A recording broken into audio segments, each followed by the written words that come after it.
nabigla kami nung mag-impake na kami kasi matadami natin corned beef. Eh, ang bigat-bigat na rin. I-flex ko na po sa inyo yung amount ng corned beef na inuwi ko.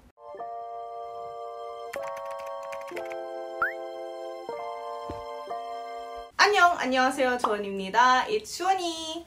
I'm back here in Korea, so let me show you some of the Filipino things in my Korean household.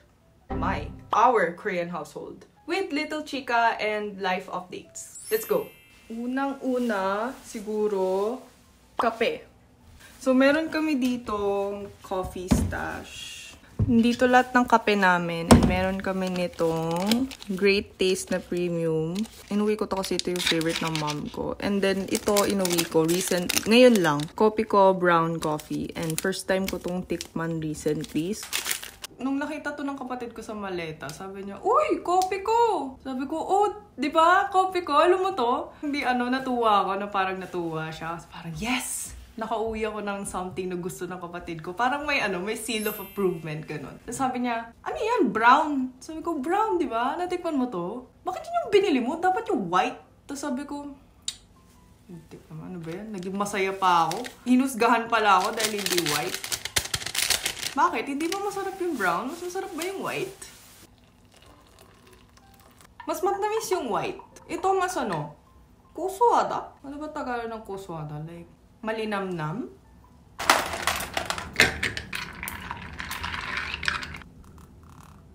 Quick coffee time lang po tayo, guys. Meron din akong curly tops.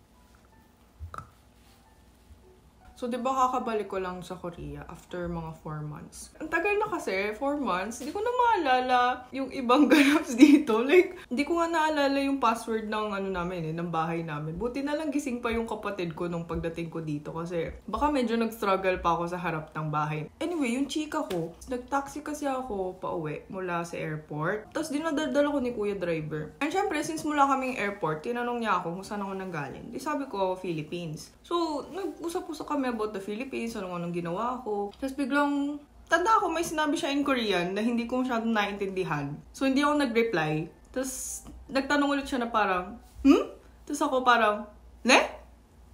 Mura ko yun?" Tapos inulit niya. Tapos in-explain pa niya sa akin. Basta ang point ng tanong ni Kuya is, hindi ba daw medyo delikado yung Pilipinas for travel? Huh?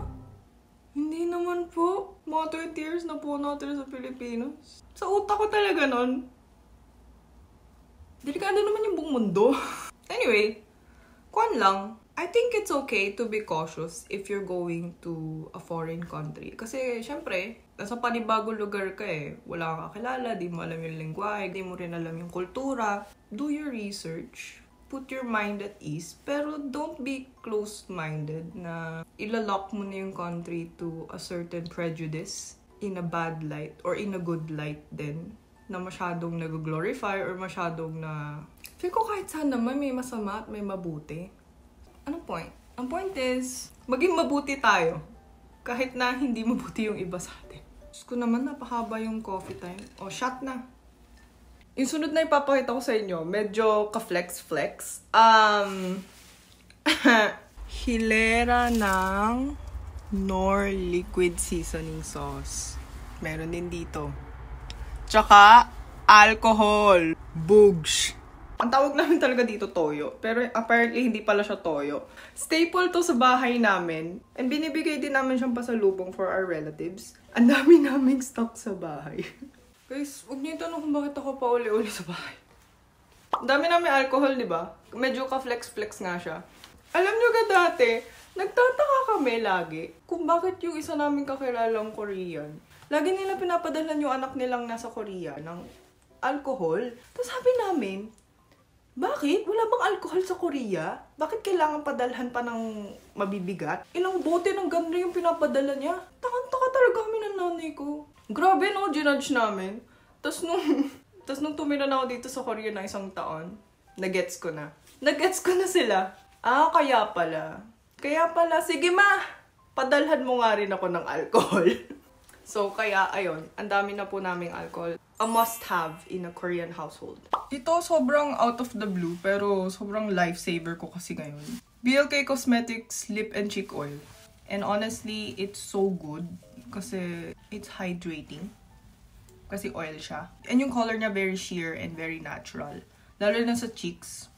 Guys, may isa pa akong ka-flex-flex sa inyo. Like, ito talaga total flex. Eh, kita niyo yan? Oh my God, this is our pride and joy in our household. This is our food cabinet. Siyempre, meron tayong staples na pancit canton dyan and our only favorite flavor, chili manse. Pero itong corner na to yung pinaka-proud namin ng kapatid ko. Corned beef. This is chicharon na microwavable. And ever since na-discover ko to sa supermarket, staple na siya sa snack cabinet ng kapatid ko. Sobrang crunchy niyang chicharon. Like, grabe. Para siyang bagong prito talaga. Like, grabe. Grabe talaga, guys. Sinasabi ko sa inyo, ito, ang sarap. Bulacan's best pala to. Bulacan food bang chicharon? Itnok. Madalas namin to kinain ng kapatid ko nung bata kami. Ang masarap dito is sobrang alat ng sabaw. And ang sarap niyang iulam. Nag-uwi rin ako nito. Lucky Me Mac and Cheese. Ito, inuwi ko lang para tikman ng kapatid ko. Ito yung favorite na pasta ng best friend ko. Tapos tanda ko, bibili siya ng 2 or 3 ganito. Tapos dadalhin niya sa kondo, tapos lulutuin niya sa amin. Tapos pagkakain, patay. Sa sobrang busog. Tapos di na siya umalis ng bahay ko. Ito naman, sampalok. Ito actually hindi to para sa amin. Ay, salted. Ba't siya salted? Salted ba talaga ang sampalok? Ang tito namin, lagi siya humihingi ng something na bago. Nagsasawa na siya sa dried mangoes. Gusto niya yung mga kakaiba, yung hindi pa niya natitikman. So, dinadalan namin siya ng mga guava candy, durian candy. Last time, dinalan ko siya ng coconut balls or something. Eh, natuwa siya doon. Siya lang yung natuwa doon. So, this time, napalok naman yung bibigay ko sa kanya. Tingnan po natin kung magugustuhan niya. Isa pa to. Bagong pasalubong na pwede i-try ng mga relatives namin. Buko pie. Nung Pasko, binigyan kami ng buko pie nung kapitbahay namin. And sobrang sarap pala ng buko pie. Like, hindi kasi ako big fan ng buko, pero ang sarap pala ng buko pie. Feel namin matutuwa yung si tito namin. Kasi nga natuwa siya dun sa coconut candy. So, feel namin matutuwa siya dito sa buko pie.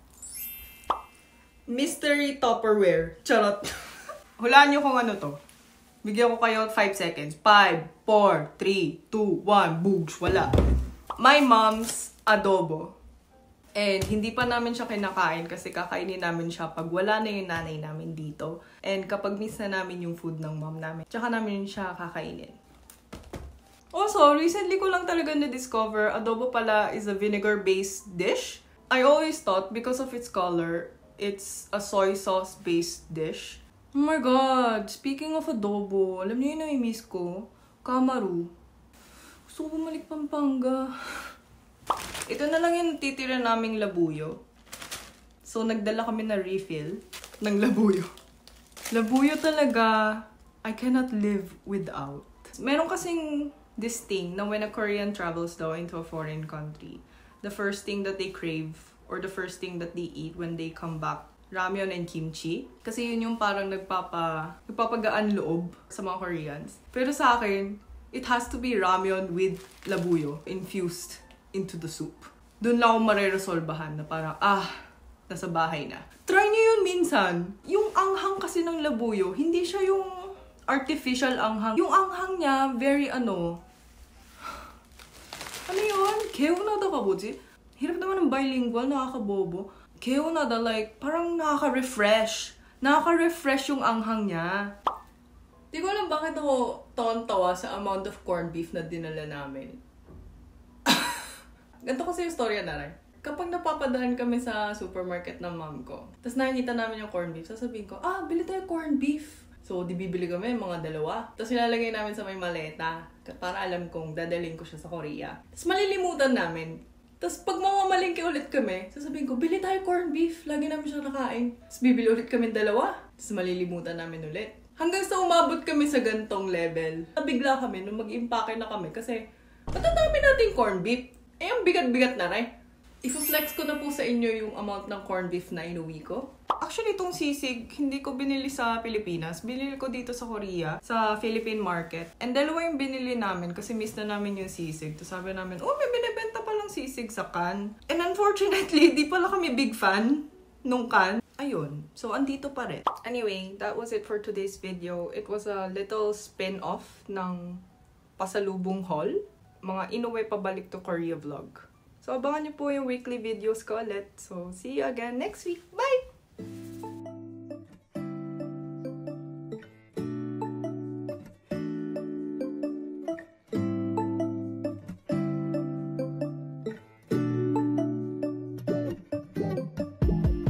When I wake up, I feel cozy, yeah.